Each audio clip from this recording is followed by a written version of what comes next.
Marvel Studios has their new big bad villain for the Multiverse Saga, and his name is Kang the Conqueror. We were introduced to a variant of his in Loki Season 1 as He Who Remains. Jonathan Majors will helm the role moving forward, at least through the Avengers Kang Dynasty, and possibly into Secret Wars. Toppling Thanos, the Mad Titan, as the big bad of Marvel is quite the undertaking for any villain in the MCU. And Thanos has even become a meme in himself across different audiences since the Infinity Saga. Majors has a tall task, but has the confidence from the very top of Disney and Marvel Studios. Majors has noted in the past he doesn't like comparing the two characters since they're inherently different. Thanos and Kang have different goals and overall different compasses. Thanos chooses to salvage what he can by cutting back what he considers as dead weight. Kang seeks to rule over all time and control the multiverse to his view and order and vision. Josh Brolin also did a great job in motion capture with Thanos, but not being live action and in the flesh will also add on to the differences between both portrayals. Like I mentioned earlier, Majors has the backing of so many at Marvel Studios and Disney overall. The actor playing Kang has so much confidence that a member within the company promised bold things. Marvel Studios Parliament member and VP of Production and Development Steven Broussard gives audiences a big promise with Kang during an interview with Total Film. He goes on and quotes, "Kang is a very powerful, very formidable, very strong, and will have obviously an ongoing presence, a la Thanos in the stories, going forward in ways that are different from Thanos and feel very fresh to us. Kang will no doubt thread his plans leading to Kang Dynasty during the events of Phase 5 and 6. His journey will begin in Ant-Man and the Wasp Quantumania and will be making a not so subtle debut in the MCU. I had a video weeks back talking about how the director Peyton Reed wanted to make his third Ant-Man film an Avengers level film. Well, it looks like many at Marvel Studios agree, because in the same interview with Total Film, Steven Broussard chimed in into the previous moniker of the Ant-Man films. He was asked specifically about the phrase palate cleanser tossed around when describing Ant-Man films in the past.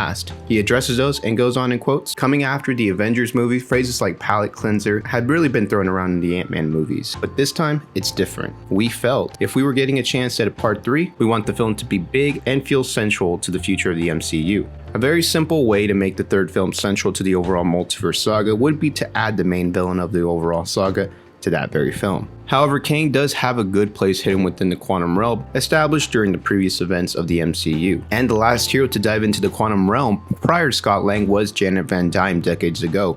Could the link between Janet and Kang be how he finds a way up into the upper realm? There's a similarity in both Kang and Thanos, and both characters are willing to use anyone to their overall plan and goal, including Janet Van Dyne, including Nebula, anyone at any cost. But Kang might be playing the long game even longer than Thanos. If Kang was able to remain hidden in the quantum realm, undisturbed, the army he poses could outmatch the Mad Titans. But much like how Thanos waited for Odin and Ego the Living Planet's death before emerging, could Kang also have been waiting for Thanos to lose to the Avengers, maybe knowing and understanding that the Avengers basically overcome Thanos and will beat him in almost every timeline that he succeeds in. This is another advantage that Kang has over Thanos. Before I give my final thoughts, I'd like for you to give this video a thumbs up and hit that like button. Drop a sub and help me get that subscribers number going up. That's one thing that really fascinates me about the Kang character, is the fact that you can't really just get rid of him by defeating him in a single film. For example, in Ant-Man and the Wasp Quantumania, even if he technically loses, he can always come back based on another variant from a different timeline. And I think the defeat of Thanos plays a huge factor into the emergence of when Kang would happen. After all, He Remains has said he's seen every outcome and every possibility up until this point and made sure everything that the Avengers have done leads up to that point to where He Who Remains is in power. It's going to be very interesting to see how Kang will kind of intertwine between all phases and all movies throughout the MCU moving forward, leading up into the Kang Dynasty. Thanos with all 6 Infinity Stones would be a tough battle for even Kang, so it makes sense if he sat out and waited for his chance to go for the full blitz. Another advantage that Kang has is that he has variants across different timelines coordinating with each other. Thanos, while very imposing and very dominating, never really found a way to coordinate between other Thanos in the same way that Kang was able to do across multiverses. But I don't want to get tossed into a full debate between both characters, because honestly both of them are going to be a very big presence. Josh Brolin, like I said, did a great job in the role. Jonathan Majors has also done a really good job so far from what I've seen from He Who Remains and obviously the stuff we've seen for Quantumania.